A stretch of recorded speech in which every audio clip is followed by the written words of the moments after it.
Welcome to the Raw Footage Oscar Preview 2022, a series of videos where I will be discussing the nominees for the major categories at the Oscars, discussing what I think will win, what I think should win, and if there were any alternative nominations I would have made. Whether it's a case of I marginally prefer that performance over another, all the way up to that was an outright snub, I can't believe that wasn't nominated. This particular video deals with the Best Director category at the 2022 Oscars, and as ever, the selections for my alternative nominations will be coming from the awards preview website goldderby.com.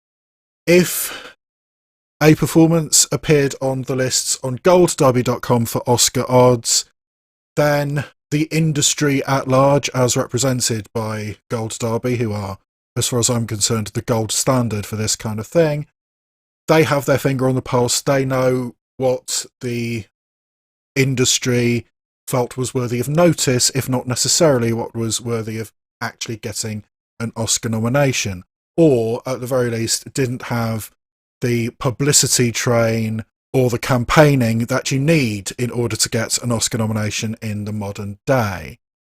It's a little bit tricky doing a video for Best Director.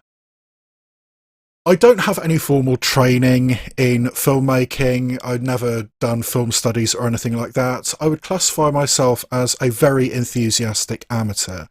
I've been doing some form of film reviewing for over a decade now, and I've picked up stuff along the way. I kind of feel like that Supreme Court judge in the US who was talking about pornography, I think in the 1950s it must have been. I don't know how to describe it, but I know it when I see it. And that's kind of how I feel about the Best Director category at the Oscars. I don't necessarily have the vocabulary or the training to know what a good directing performance is, but I know it when I see it. And therefore, I think there might be some things you object to in this video, and if you do comment and let me have it. But this is what I perceive to be the best directing performances of 2022, and my thoughts on the nominees for Best Director at the 2022 Oscars. So let's get on with it. Nominee. Paul Thomas Anderson for Licorice Pizza is a directing performance that, for my money, cements Paul Thomas Anderson's place as one of the great living American filmmakers. His evocation of a time and place of the 1970s in the San Fernando Valley, the way he coaxes very good performances out of very inexperienced actors. I mean, both Alana Haim, who is much more famous as a singer, and Cooper Hoffman in his first acting role, albeit he is the son of Philip Seymour Hoffman, but very inexperienced actors at the centre of this, and Paul Thomas Anderson makes their relationship, makes their romance, makes their interactions totally believable, a sun-dappled halcyon kind of nostalgic feel, but also has some harshness to it, also asks the questions, is this toxic masculinity which is being demonstrated in the 1970s acceptable in the modern day? And the fact that Paul Thomas Anderson or somebody involved with the film felt the need to add one line right at the end of the film really annoys me about Licorice Pizza. But the fact that this film is out there and is evoking those times, and strongly evoking those times, and dealing with those interactions in a really understandable, really digestible way. And yes, I think Paul Thomas Anderson directing Licorice Pizza was fully deserving of this Best Director nomination. Nominee.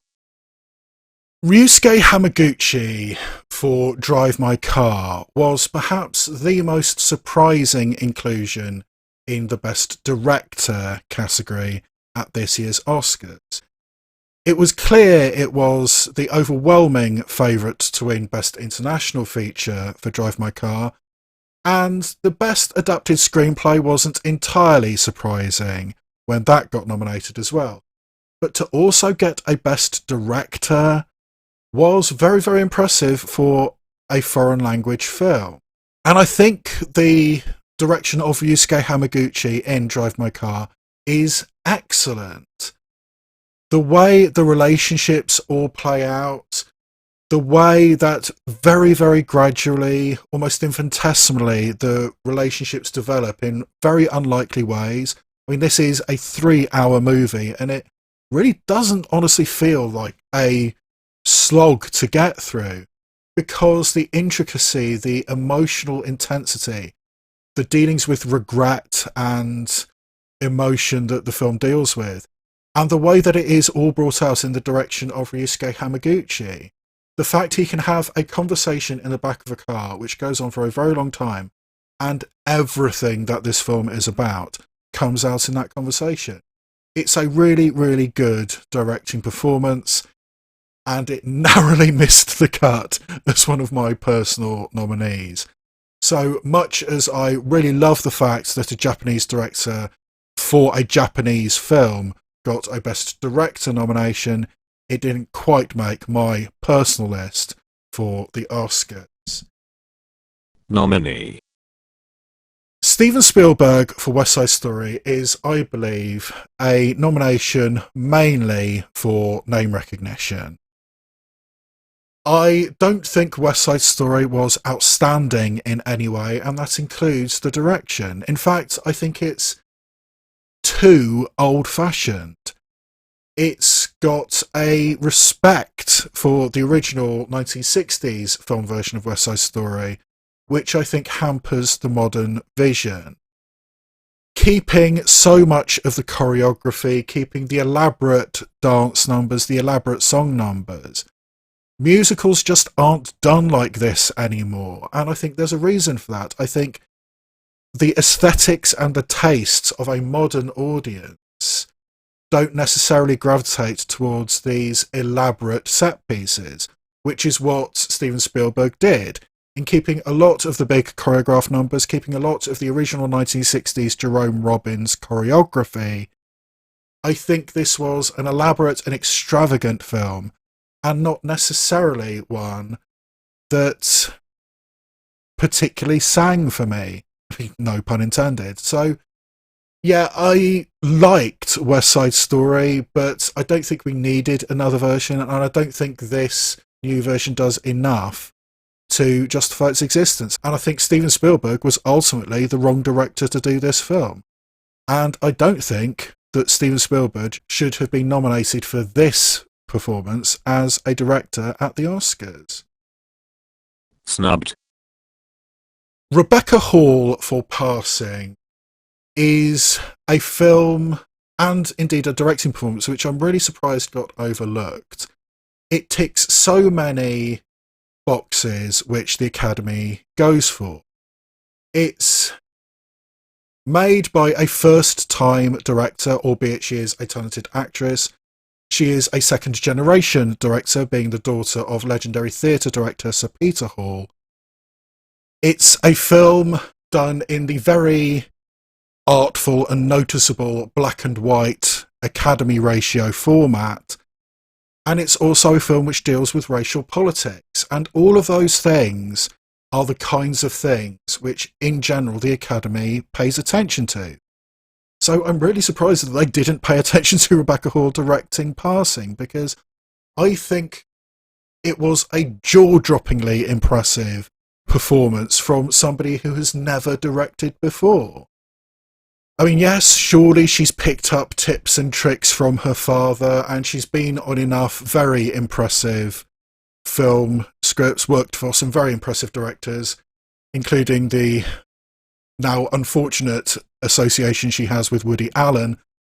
But the emotional intensity, the way the questions of racial politics get brought up in this film are very, very impressive. I think one of the more surprising things about the film Passing is that it's almost more a character piece than it is a film about race. I think the exploration of Tessa Thompson and her relationship with her friend Ruth Negga, the relationship with her husband Andre Holland, and the way she perceives the relationship between Ruth Negga and Andre Holland, all of it works together really, really well. And it's a remarkably assured debut directing performance from Rebecca Hall. I personally think Rebecca Hall should have won an Oscar several years ago as an actress for her role in the harrowing but brilliant film Christine. It's one of the sores I constantly refer to in my audio podcast, that Rebecca Hall should have won an Oscar for Christine, but it was a tiny film and didn't have the money for a publicity campaign.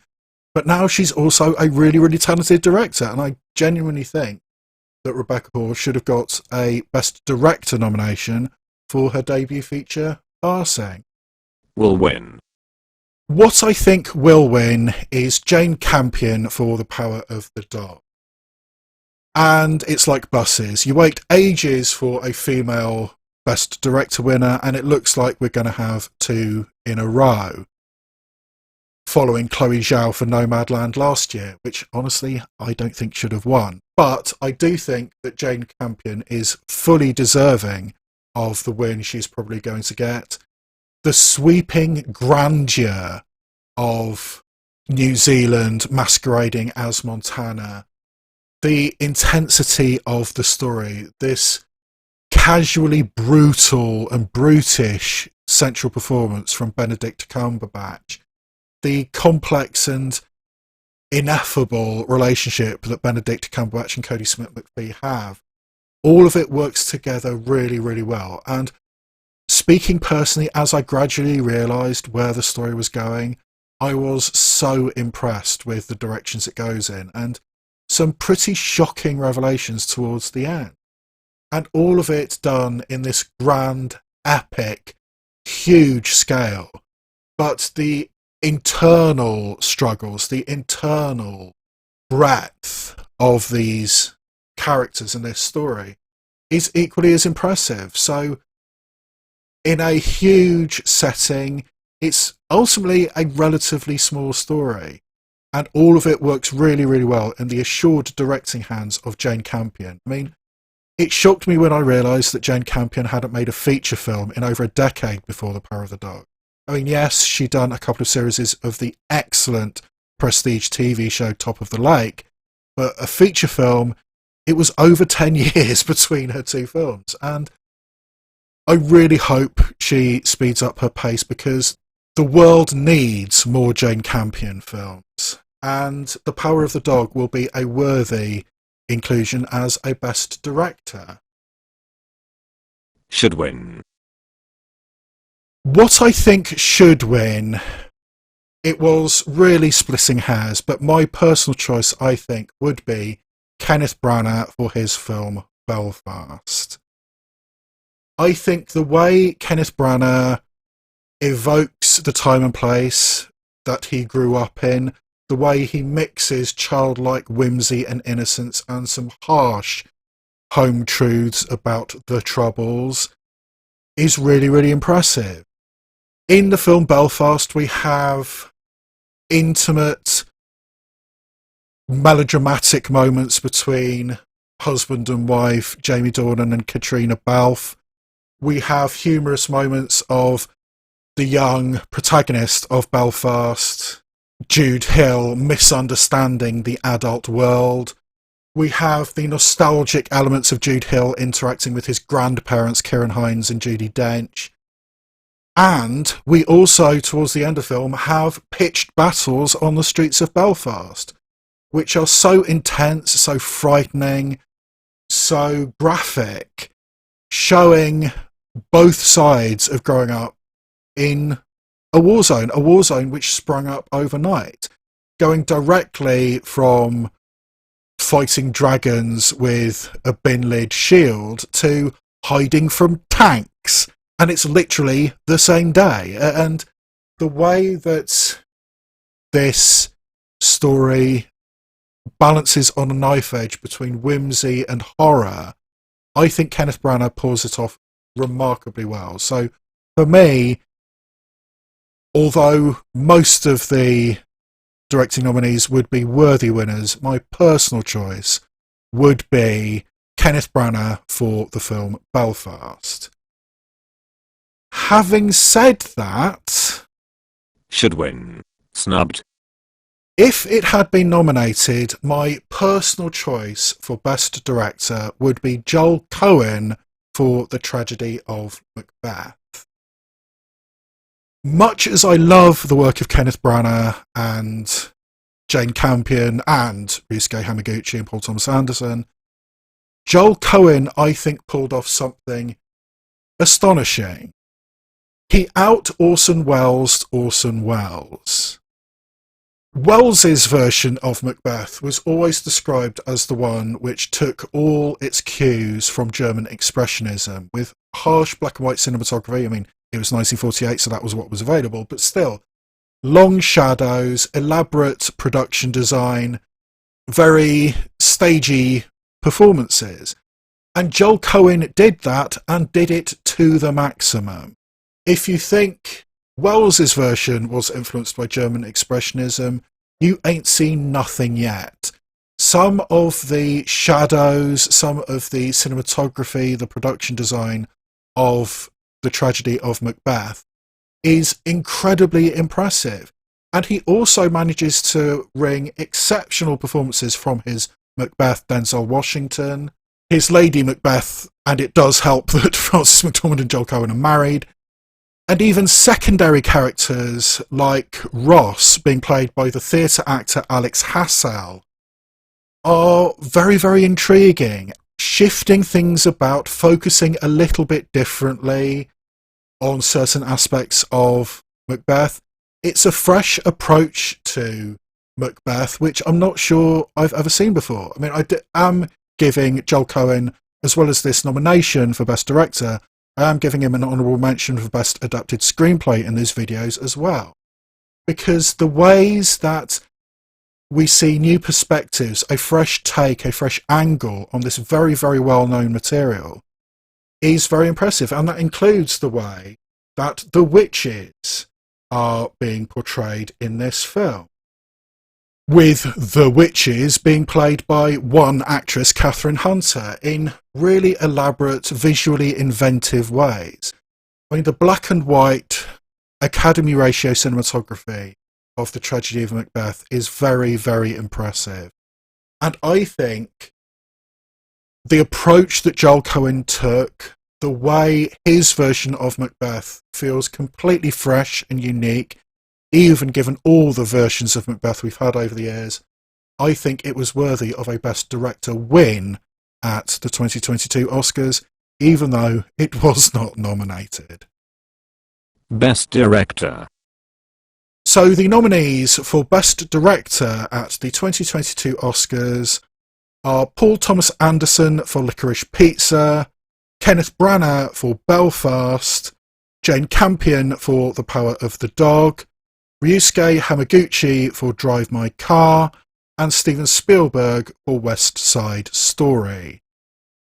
In my personal nominees, I would take out, with regret, Ryūsuke Hamaguchi, and take out, with not much regret, Steven Spielberg. And my alternative nominations would be Joel Coen for The Tragedy of Macbeth and Rebecca Hall for Passing. So my personal list of nominees would be Paul Thomas Anderson for Licorice Pizza, Kenneth Branagh for Belfast, Jane Campion for The Power of the Dog, Joel Coen for The Tragedy of Macbeth, and Rebecca Hall for Passing. What I think will win is Jane Campion for The Power of the Dog, and she will be thoroughly, thoroughly deserving. The grand, epic nature and the emotional heart of The Power of the Dog is an impressive feat to pull off, and we really do need more Jane Campion in the world. So yes, she will win it, and it will be a thoroughly deserved win for Jane Campion. What I think should win, even though it is not nominated, is Joel Coen for The Tragedy of Macbeth. Finding new angles and fresh approaches to very, very well-known material, expanding on Wells's German Expressionism vision of Macbeth as a film, having all the stark, almost brutalist approach to this material, and making it fresh and new for the modern day. I think it is an excellent version of Macbeth. I think it is an excellent film, and for my money, Joel Coen deserved the best Oscar this year, even though he was not nominated. So, as I said a bit earlier, I sometimes find it a little bit difficult to describe what good direction is and what is worthy of nomination. But that is my best attempt as an enthusiastic amateur, and you also should be paying attention to the honourable mentions, which I am including in this section of the video. And if you do have any queries or quibbles or accusations to make against me, then feel free to comment below. But that's the end of this video, and all that remains for me to say is see you next time, where I shine a light on cinema, both obvious and obscure.